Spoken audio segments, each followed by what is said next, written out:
한 스프. 800억 쓰는 전기차 화재 예방. 하지만 화재 원인은 모른다? 스브스 프리미엄에 실린 SBS 장세만 환경 전문 기자의 취재 파일입니다. 전기차 배터리 화재가 잇따르고 있지만 원인이 제대로 규명되지 않고 있습니다. 배터리 화재의 특성상 열 폭주 등으로 배터리가 남김없이 타버리기 때문에 화재 원인을 조사할 증거를 찾기 어렵다는 게 주요 이유입니다. 환경부가 올해 9월 전기차 충전 안전 협의체를 발족했는데 여기서도 전기차 화재 대응을 위한 충전기 이슈가 주요한 논의 안건이었습니다. 전기차 화재 가운데 큰 비중이 주차장에서 충전 중에 발생하는데 그에 대한 개선책을 마련하겠다는 겁니다. 특히 위험한 건 지하 주차장 내 충전 화재입니다. 야외 지상 주차장을 확보하는 데 한계가 있는 만큼 지하 주차장 내 충전기 확대는 피할 수 없습니다. 현재 완속 충전기 25만 3천여 대 가운데 절반 이상이 지하 실내 주차장에 설치된 것으로 전문가들은 추산하고 있습니다. 협의체는 현재 충전기의 90%를 차지하는 완속 충전기의 과충전을 막는 게 화재 예방책이라고 결론 내리고 이를 위한 개선책을 사실상 확정하는 단계에 이르렀습니다. 실제로 대부분 충전 중 화재가 완속 충전기에서 발생하는데 이 완속 충전기는 급속 충전기와 다른 취약점이 있습니다. 급속 충전기에는 전기차와 통신을 주고받으며 전기차 내 배터리 데이터를 실시간으로 받아볼 수 있는 통신 모뎀이 설치되어 있습니다. 배터리 잔량, 충전 전압과 전류량 등을 체크할 수 있는 만큼 과충전을 예방할 수 있는 겁니다. 환경부가 협의체를 통해 확정하려는 개선안은 모뎀과 같은 유선 통신 기능 혹은 무선 와이파이를 이용한 데이터 전송 시스템을 완속 충전기에 도입하는 방안입니다. 배터리 정보를 실시간으로 수집해 안정적으로 충전을 관리하는 기능을 완속 충전기에도 적용한다는 겁니다. 이를 위해서 환경부는 협의체 확정안이 나오기도 전에 이미 화재 예방 충전기 사업비 명목으로 800억 원을 2024년 예산안에 신청했는데 감액 없이 전액 국회에서 통과됐습니다. 하지만 문제는 남습니다. 충전 중 화재 원인 규명은 이뤄졌을까요?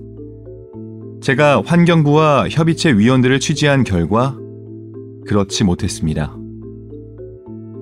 환경부 전기차 안전 강화 협의체는 지난 4년간 주차장 내 전기차 화재 건수를 소방방재청 등의 자료를 통해 46건으로 도출하고 관련 위원들의 분석 결과를 바탕으로 과충전 예방이란 대응책을 마련했습니다.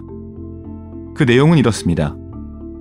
46건의 화재 가운데 40건은 전기차 충전이 끝난 이후에도 충전선이 차량에 꽂혀 있는 가운데 발생했습니다. 이 40건의 화재 모두 완속 충전기에서 발생했다는 공통점이 있습니다.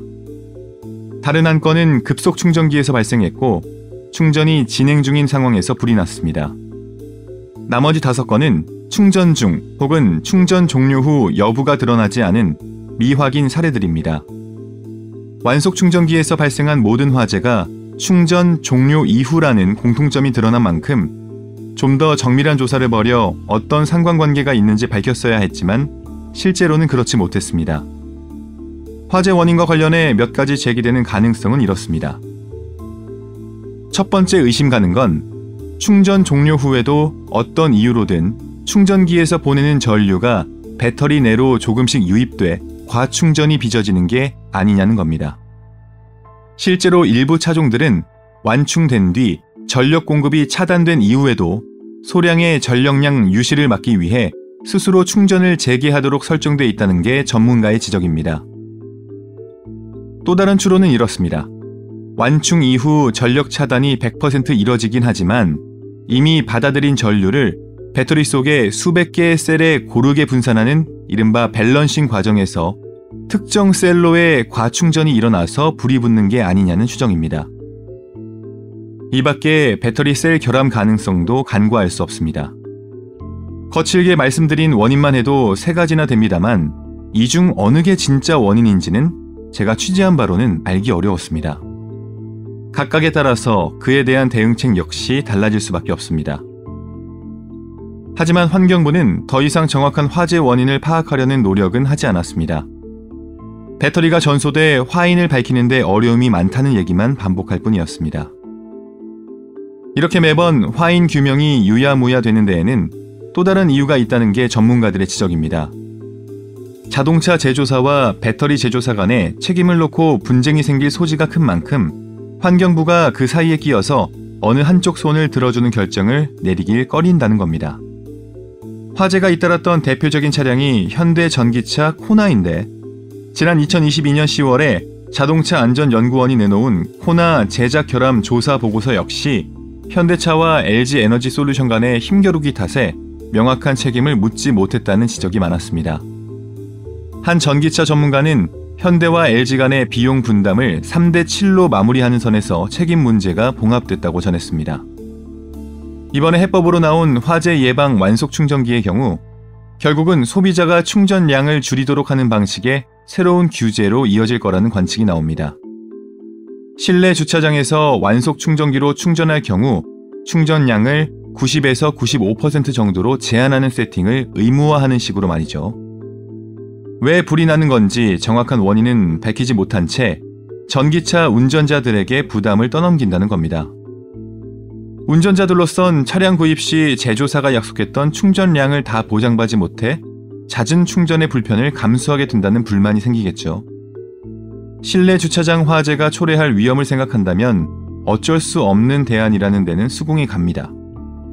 하지만 전기차 화재 원인이 드러나지 않은 만큼 불안감이 상존할 수밖에 없다는 점에서 제대로 된 개선책인지 의문이 남습니다. 게다가 새로 설치되는 완속 충전기에는 과충전 예방 장치가 달린다지만 기존에 설치된 25만 대가 넘는 충전기에는 적용할 수 없어서 근본적인 해법이 될 수 없다는 한계도 남습니다. 여기까지 스브스 프리미엄에 실린 SBS 장세만 전문 기자의 취재 파일, 저는 아나운서 김윤상이었습니다. 스브스 프리미엄, 스프 앱을 설치하시면 더 많은 흥미로운 기사들을 만나보실 수 있습니다.